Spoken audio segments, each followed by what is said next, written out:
सारी नियुक्तियां तो 1 साल 2 साल के अंदर में नहीं हो सकती हैं, लेकिन काम चलाने के लिए या तो हम आउटसोर्सिंग कर रहे हैं या संविदा के आधार पर लोगों से काम ले रहे हैं। उसमें कोई प्रशासनिक स्तर पर परेशानी नहीं हो रही है। जहां तक सवाल है आपका, ये आपकी भावना है कि उम्र सीमा बढ़ा दी जाए, यह संभव नहीं होगा, इसलिए कि हमारे सरकार की प्राथमिकता ये है कि जो सरकार के स्तर पर विभिन्न विभागों में पद रिक्त पड़े हुए हैं, वहां हम नए लोगों को अवसर देंगे। चलिए, माननीय अध्यक्ष महोदय, मैंने कहा कि माननीय मंत्री जी अपने उत्तर में जो दिया संतुष्ट हो जाइए। मैं संतुष्ट होना ही है महोदय।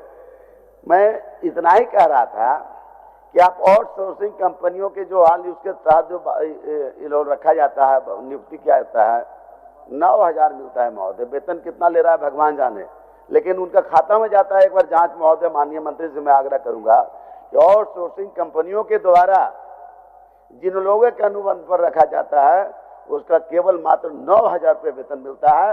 कैसे उसमें, और उससे हमको लगता है कि 30,000 रुपये उसका हमको लगता है कि वेतन मिल रहा है, लेकिन भुगतान होता है मात्र 9,000। मैंने इतना ही कहा महोदय कि तब तक हम नहीं कहते कि नौकरी बहाली आप नहीं निकालिए, नियुक्तियां नहीं निकालिए, आप बहाली कीजिए, लेकिन जब तक बहाली नहीं करते महोदय, तब तक मैंने कहा कि अगर हो सके तो एकदम ने हमारा बात को मान ही लीजिए आप। मैं तो मानने के प्रयास करा रहा हूं माननीय मंत्री महोदय कि आप कम से कम 62 तब तक बहाली कीजिए, और खुशी होगी हम लोग। महोदय मैं उत्तर कर देता हूं, महोदय मैं संतुष्ट कर देता हूं।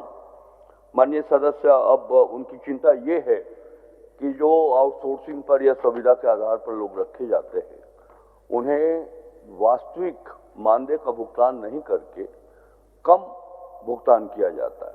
महोदय, ये सरकार के संज्ञान में भी है। हम सिर्फ इतना ही नहीं, ठीक है, एक एजेंसी जो आउटसोर्स उपलब्ध कराता है वो अपना कमीशन भी कुछ काटता होगा, लेकिन इसका अभिप्राय ये नहीं हो सकता है कि 30,000 अगर उसका वेतनमान या मानदेय निर्धारित किया गया है और उसके स्थान पर उसे 9,000 10,000 दिया जाए। सरकार के संज्ञान में ये बात है, हम लोग इसको गंभीरता से देखेंगे और ये तय करेंगे कि जो निर्धारण हुआ है एजेंसी उसका 70-80% या अगर उसको जो भी कमीशन काटना है 4-5% काटे, बाकी शेष राशि जो आउटसोर्स करने वाले कर्मचारी हैं उनको वो मिले। इतना ही नहीं, माननीय सदस्य जनार्दन पासवान जी, जब मैं आपके इस प्रश्न की तैयारी कर रहा था उत्तर के लिए, तो हमारी सरकार ने ये भी सुनिश्चित किया है कि जो आउटसोर्सिंग होगा वो झारखंड राज्य का स्थानीय होगा और आरक्षण नीति भी फॉलो किया जाएगा। इसे भी सरकार गंभीरता से देख रही है। मैं समझता हूँ अब आप माननीय महोदय बहुत अच्छा उत्तर माननीय मंत्री जी, मैं धन्यवाद मैं दूंगा, लेकिन महोदय मैं जानना चाहता हूँ कि जितने भी अनुबंध कर्मी जो आउटसोर्सिंग कंपनियों के द्वारा रखा जाता है, कितना उसका मानदेय मिलता है, कितना भुगतान माननीय मंत्री से मैं जानना चाहता हूँ, और फिर तब पता लगाऊं कि कितना इसमें काट ले रहा है। हो गया जनार्दन जी, हो चलिए। माननीय अध्यक्ष महोदय, वो आपका प्रश्न का सारा उत्तर दे ही दिए।